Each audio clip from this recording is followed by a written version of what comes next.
It's that time again. Time to do your patriotic duty and get out and vote. Vote your conscience, vote your values, vote to elect the government officials, ballot measures, etc. that you believe will best represent your interests and the interests of our country. Ah, but whom and what are those best interests?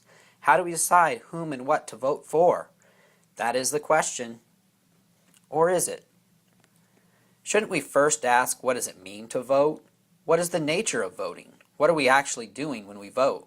Well, our patriotic duty, of course. What's this knucklehead talking about? Everybody knows that. Please, bear with me. Since the state is defined as a compulsory political organization with a centralized government that maintains a monopoly of the legitimate use of force within a certain territory, no matter how noble our intentions, voting is our attempt to use the state's monopoly of the legitimate use of force by our government to dictate to other human beings how they should live. Does this seem right to you? Does this sound like a moral activity to participate in? Like most children, I was taught it was wrong to hit others, to steal, to cheat. I learned the golden rule. One should treat others as one would like others to treat oneself.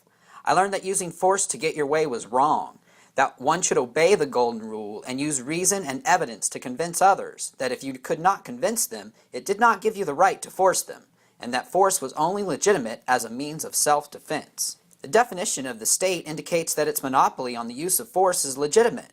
What makes it legitimate? The Declaration of Independence indicates that the government derives its power from the consent of the governed, that all men are created equal, and that life, liberty, and the pursuit of happiness are innate rights. How does that work exactly? How can we the people give to the state a monopoly on force when we ourselves do not have a right to force others? Government and state officials are made up of human beings and cannot possess rights that we ourselves do not have if they derive their powers from the people. No person or group of people can delegate powers they do not themselves possess. Government cannot protect rights by first violating them. Morality does not change from the personal to the societal level. It must be universal, or it is a false morality that others are using to control people whom desire to be good. Voting is doublespeak for violence. Once we stop using doublespeak and call things by their real names, we can finally be free of the evils of the state. We can see the truth of the system and create one based on voluntary association rather than force. There are only a few truly psychotic individuals that use our desire for good, our fear of such psychos, to control us all. The state is violence. The state and any government conceived to run it is an ex post facto justification for violence. An argument often used to defend the state is something along the lines of, there will always be those willing to use violence to violate others' rights, so we need a state to protect us from violent people. I agree with the first part, and that is why I disagree with the second. The solution of incidences of violence in society is not to institutionalize them, at least not for those seeking to reduce violence. For those seeking to use violence, it is by far the greatest system ever created, and they really did need it to fleece people more completely. It was entirely too much work and so much less productive the old-fashioned way.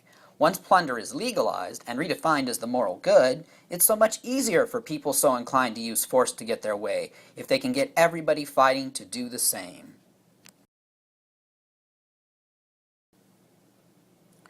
Please don't use violence to attempt to get your way. Don't vote, and tell people why you don't vote. Reveal the gun in the room that is politics, so that one day your children may live in a world not based on the violence inherent in compulsory political organizations, but on mutually beneficial voluntary interactions. Thank you for your time and consideration. Sincerely, Jonathan Mueller, www.bornagainanarchist.com.